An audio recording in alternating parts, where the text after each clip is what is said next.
Selamat pagi, selamat siang, selamat sore, selamat malam.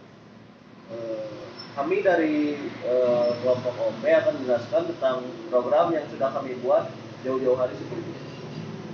Kelompok kami ini beranggotakan 5 orang, yaitu saya, Sylvester Bobi Bismayadi, ada Muhammad Saifullah, ada Ikhwan Alwi Priliansyah, ada Akbar Maulana, dan Fazril Saifur Rahman. Yang pertama, sebelum kita menjerumus ke program kita harus mengerti OP itu apa. OP adalah suatu metode pemrograman yang berorientasi pada suatu objek. Object Oriented Programming atau OP bertujuan untuk menciptakan dan mempermudah pengembangan program dengan cara mengikuti model yang ada dalam kehidupan sehari-hari.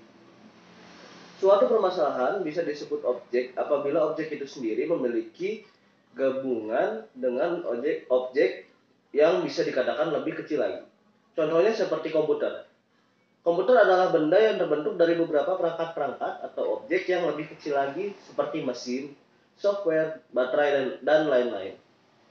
Komputer sebagai objek yang berbentuk dari perangkat-perangkat yang lebih kecil dan saling berhubungan satu sama lainnya kepada suatu objek-objek yang lain. Jadi begitulah sama halnya dengan programmer, di mana sebuah objek yang besar dibentuk dari beberapa objek yang lebih kecil. Objek itu saling berinteraksi dan menyatukan satu sama lain. Mengapa penting memahami OOP? OOP penting bagi kita sebagai calon programmer yang harus mengenal konsep dasar OOP itu sendiri, karena sebagai programmer harus mampu meminimalisir setiap masa program dan membuat tertata rapi. Selain itu juga berguna untuk mempercepat pembuatan aplikasi serta menghindari timbulnya bug dalam aplikasi tersebut. Programmer harus mampu menguasai OOP karena penting dalam membuat aplikasi. Sebenarnya aplikasi bisa dengan produseran, tetapi kalau programmer semakin besar maupun kompleks, maka dikhawatirkan kodemu sulit di maintenance karena teknik produseran itu identik dengan menggabungkan seluruh kode. Jadi jika kode sulit di maintenance, maka aplikasi pun tidak akan berjalan atau akan terjadi bug. Selanjutnya, kelas dan objek. Kelas bertugas untuk mengumpulkan prosedur atau fungsi variabel dalam satu tempat.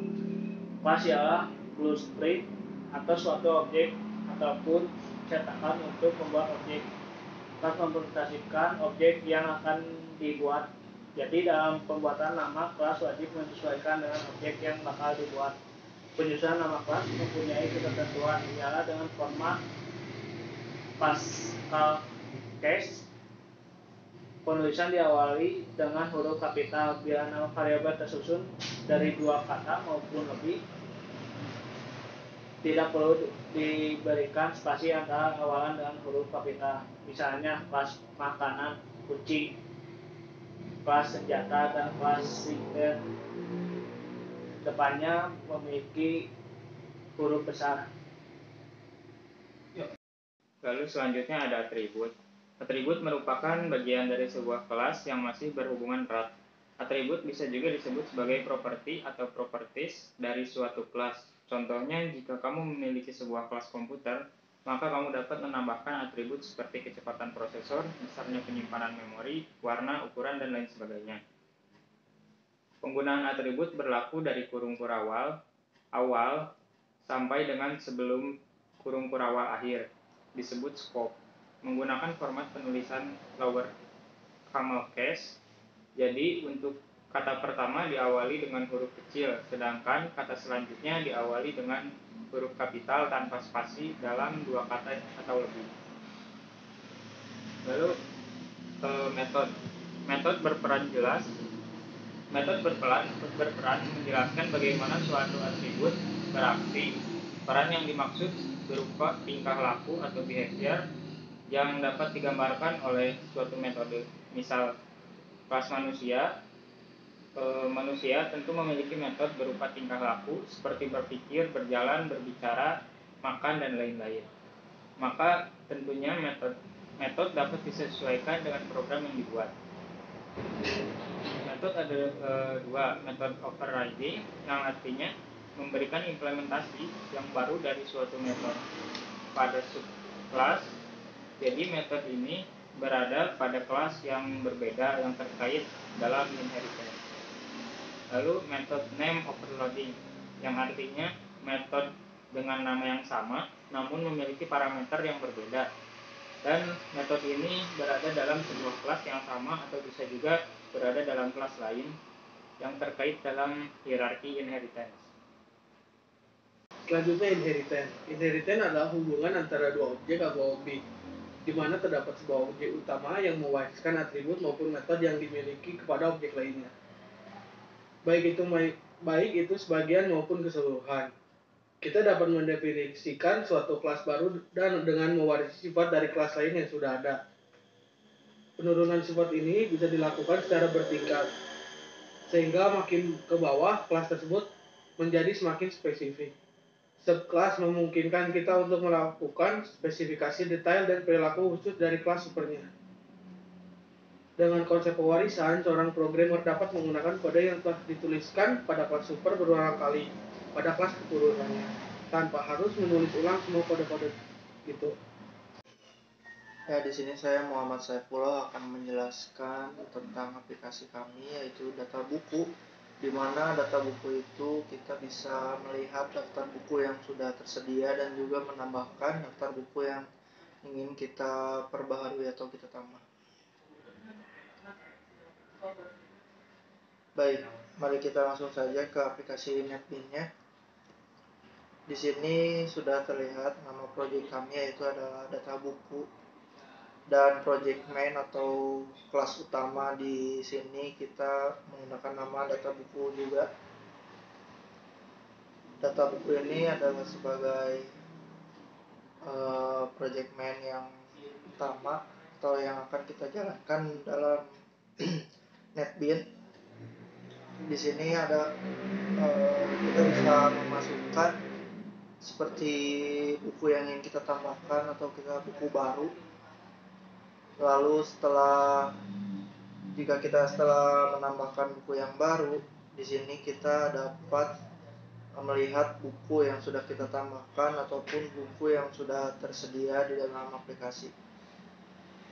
Lalu di sini ada kelas koleksi, di mana kelas koleksi ini menyimpan berbagai objek, nah seperti nama koleksi, lalu ada nama penerbit dan lain-lain. Lalu ada kelas open library.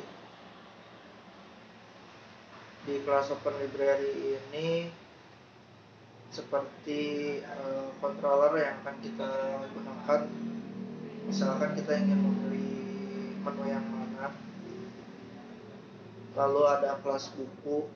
Di kelas buku ini fungsinya adalah untuk menampilkan buku yang sudah kita tambahkan atau buku yang sudah tersedia, yang mana tadi kita menambahkan ada di kelas data buku.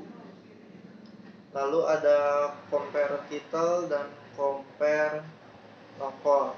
Nah, compare novel itu adalah compare nomor koleksi, dan compare title pun sama. Compare title gunanya kedua kelas ini adalah untuk mengurutkan apakah kita ingin mengurutkan dengan titel atau nomor koleksi. Baik, penjelasan dari codingan mungkin cukup sekian.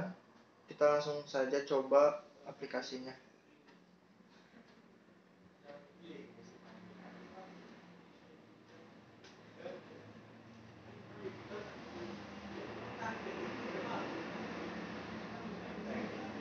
Di sini pertama kita akan disajikan oleh menu tambah koleksi atau display koleksi. Yang pertama kita akan coba untuk fitur tambah koleksinya terlebih dahulu. Nah, di sini langsung ada pertanyaan data apa yang ingin Anda tambahkan. Kita tambahkan dulu buku, mungkin untuk kedepannya kami bisa menambahkan seperti jurnal dan lain-lain. Lalu di sini kita disuruh untuk memasukkan nomor koleksi yang ada dalam buku. Misal saya ingin nomor koleksinya 7. Lalu masukkan judul buku yang ingin kita tambahkan. Misal judul bukunya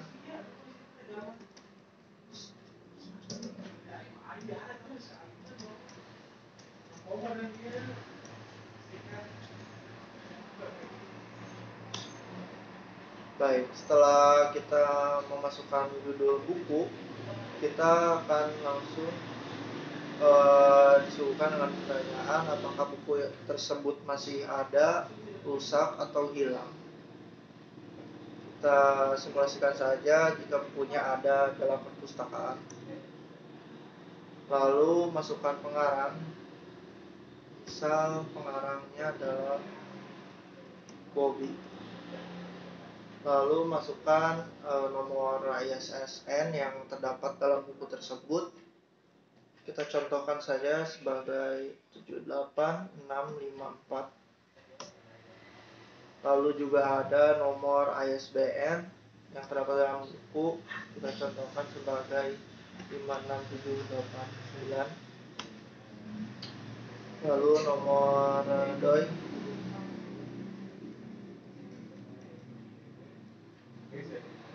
Lalu masukkan Arakip ID. Lalu masukkan tahun masuk buku tersebut ke dalam aplikasi ini. Karena sekarang tahun 2022, maka kita masukkan 2022. Nah, setelah datanya diinput, kita akan kembali lagi ke menu yang awal. Mari kita coba lihat data yang kita tambahkan tadi apakah sudah muncul atau belum.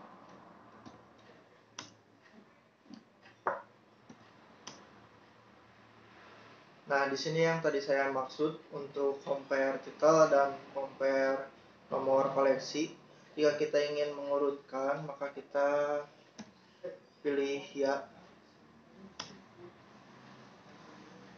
Ingin diurutkan berdasarkan title atau nomor koleksi.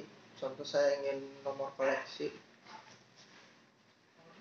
Nah, di sini sudah ada. Kita lihat.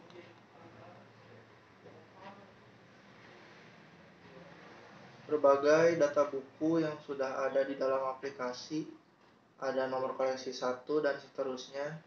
Dan sebagai contohnya ini ada tadi nomor koleksi 7 yang baru saja kita tambahkan, yaitu ada tentang sejarah Indonesia. Lalu ada jenis, status, penerbit, dan info bukunya adalah pengarang Bobby, ISSN, dan seterusnya. Baik, mungkin cukup sekian untuk demo aplikasi kami. Kita coba untuk exit saja.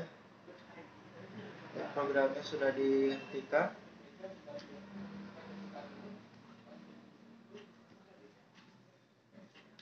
Sekian dari kelompok kami. Terima kasih atas perhatiannya. Wassalamualaikum warahmatullahi wabarakatuh.